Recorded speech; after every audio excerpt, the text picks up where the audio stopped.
전라남도 고흥군에서 한 가족이 살았습니다. 아내는 성인이 된 자녀와 함께 다른 지역에서 새터전을 잡았고 남편만이 홀로 고향에 남았는데요.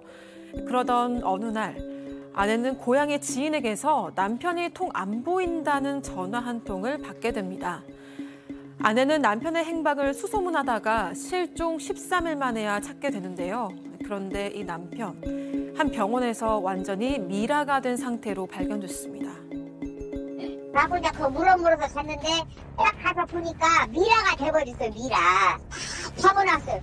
직업을 하는 거 내가 말이 안 나오더라고요. 네. 눈만 찔끔 내놓고 얼굴이고 팔이고 그 전화를 받을 수가 없고 양쪽 손을 다 붕대로 감아놨으니 네. 왜 그러냐면 화상을 입었다 그거예요. 거기다 더 수상했던 건 남편의 옆에서 간병을 하고 있던 낯선 남성의 존재였습니다. 고흥에서 벌어진 수수께끼 같은 사건, 대체 진실은 무엇일까요? 자, 작년 이맘때 발생했던 사건으로 알고 있는데 좀 정리를 해주시죠. 네, 이게 지난해 11월 14일 전남 고흥군의 한 어촌 마을에서 벌어진 일이었는데 이 피해자가 60대 남성입니다. 그 당시에 판돈을 걸고 지인들이랑 윷놀이를 하고 있었다고 합니다.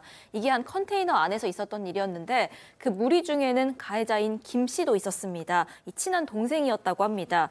그런데 이 경찰 조사에 따르면 돈을 딴 피해자가 자리를 뜨려고 하니까 이 친한 동생인 김 씨가 갑자기 화를 내면서 다시 끌고 왔다는 겁니다. 그리고 피해자 몸에 휘발유를 들이붓고 라이터를 켜서 살해하려고 시도합니다. 하지만 이 사건 당시에 김 씨는 이 피해자의 가족들에게는 당시 상황에 대해서 거짓말을 했습니다.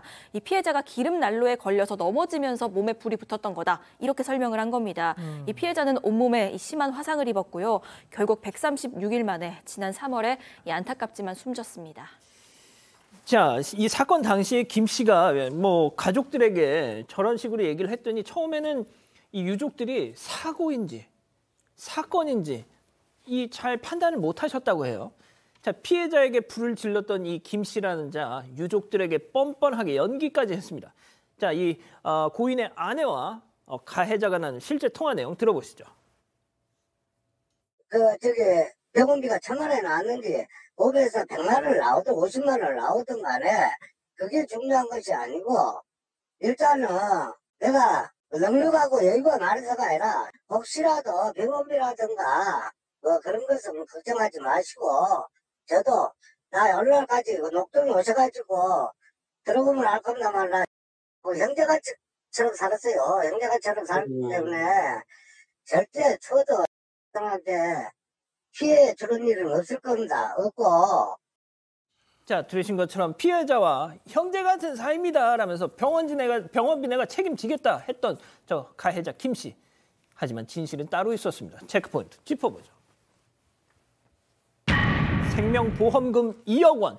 자, 숨진 피해자에겐 가족들도 몰랐던 2억 원의 생명보험이 들어 있었습니다. 어떻게 된 일인지 고인의 딸 얘기 들어보시죠.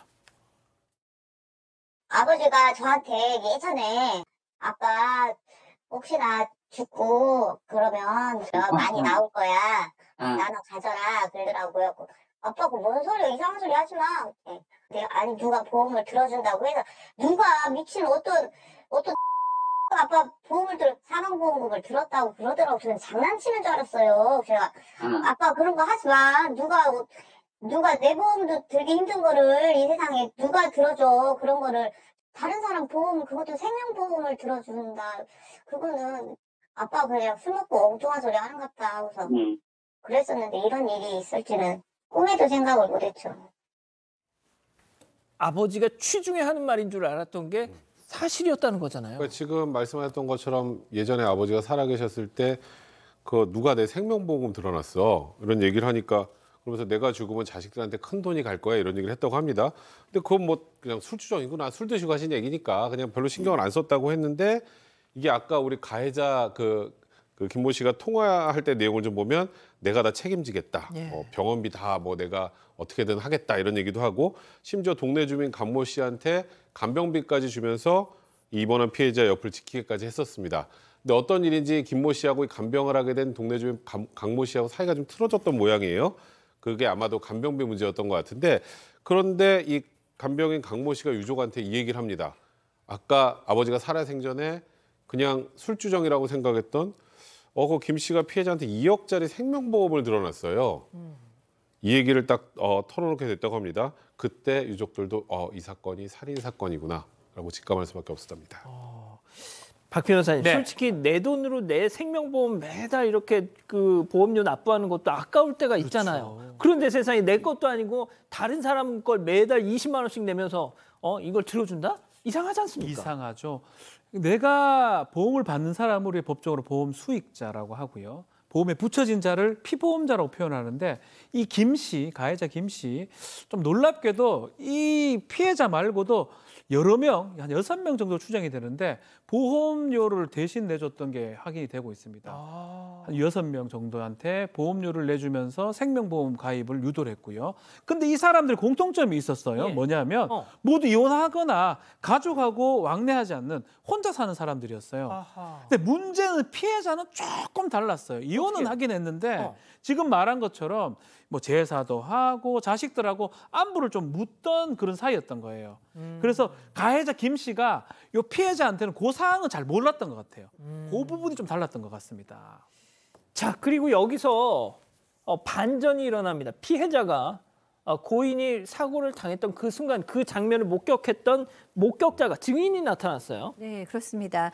그 사건 당시에 윷놀이를 같이 하던 사람이 6명이에요. 근데 이 피해자와 가해자를 빼면 4명이잖아요. 그 4명 중에 3명은 나 그때 담배 피러 가느라고 못 봤다. 오니까 이미 불이 나 있었다라고 얘기하시고, 또 어떤 분은 불이 나기 전에 난 집으로 갔다. 그래서 이제 증인이 없었는데 그중에 한 분이 언어 장애가 있어서 말을 잘 못하시는 분이 있는데, 그분이 이제 동네에서 별명이 버버리라는 별명으로 부르셨어요. 근데 그분이 증언을 하셨어요. 수어로. 그때 수어로 이제 증인으로 나오셔가지고 얘기를 하시는데 이렇다는 거예요. 피해자가 집으로 간다고 하니까 가해자가 화를 냈다.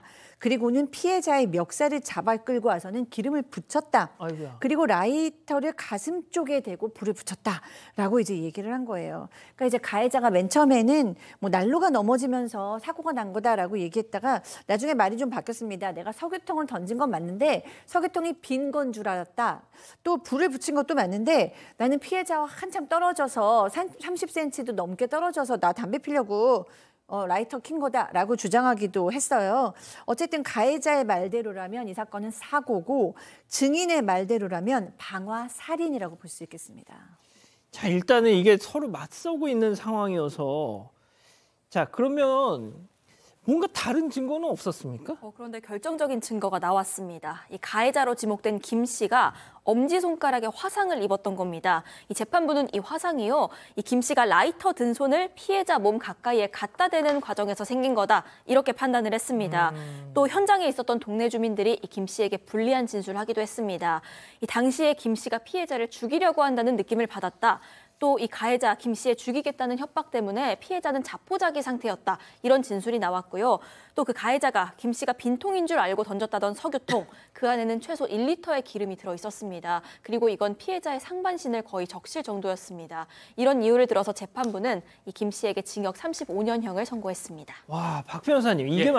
말이죠. 아까 말씀하셨잖아요. 6명 혼자 사는 혹은 이혼한 사람 6명한테 이 김모라는 자가 대신 보험을 들어줬다. 만약에 이게 이번에 밝혀지지 않았으면 그렇죠. 6명의 보험 연쇄 살인 사건이 있을 뻔했어요. 그렇죠. 근데 그게 잘 모르게, 왜냐하면 연고자가 없기 때문에 그냥 누가 뭐 추궁하지 않으면 찾기 어려운 상황이 되지 않았을까 생각이 드는데, 그럼에도 불구하고 이건 사고다라고 하면서 항소를 제기를 했고요. 항소심에서 이런 주장을 합니다. 그 피해자가 죽은 또 이유는 내 잘못이 아니다. 가족들이 안 좋은 병원으로 옮겨서다. 내가 가자는 병원으로 갔으면 아무 문제가 없었을 것이다, 얘기를 했고요. 그래서 판사 입장에서는 야, 피해자한테 책임을 전가시키냐라고 상당히 혼을 냈다라고 합니다. 특히 이 보험 설계사 내연녀 같이 왔었는데 네. 2억 원 보험금 중에 1억 원 가져가라, 유족들한테 제안을 했다고 해요. 근데 그 여자가 그래서 아니, 보험료는 모든 보험료는 우리가 냈는데 1억까지 줄 필요가 있느냐라는 얘기까지 유족들은 들었다고 합니다. 그러면 사실상 저게 인정을 한 거 아니에요? 그렇죠. 야, 백 변호사님. 네. 이게 방금도 말씀드렸지만 지금 뭐 항소심이 진행 중이라고는 합니다만 이거 약간 진짜 되게 끔찍한 연쇄 살인 사건으로 이어질 수 있었던 거잖아요. 사실 유족들이 혹시라도 항소심에서 다른 결과가 나오면 그렇게 되지 않을까 걱정을 많이 하고 있습니다. 근데 일단은 아까 수어로 얘기했던 이 목격자의 진술과 직접 증거도 있고 직접 증거를 뒷받침할 만한 엄지손가락의 화상도 있고요. 기타 이 보험이나 여러 가지 간접 증거도 있는 상황입니다. 이런 상황을 고려해 본다면 항소심에서 아직도 형이 대신 내주고 있다네요. 뒤집힐 가능성이 없는데 지금 저희가 너무 무섭더라고요. 피해자 유족들의 얘기는 지금 본인 구속돼 있잖아요. 예, 구속돼 있는 상태에서도 지금 나머지 그 6분의 그 생명보험금을 계속 내고 있다고 합니다. 그렇다면 만약에 항소심에서 이게 사고다라고 해서 무죄로 나온다면 어떻게 될까? 나머지 분들도 잠재적인 피해자가 될 수 있지 않을까 무섭다. 그래서 현명한 판단을 바란다는 것이 유족들의 입장입니다. 이 사건의 진실을 추적하고 싶으십니까? 그렇다면 사반 채널을 구독해주세요. 지금까지 이자연 기자였습니다.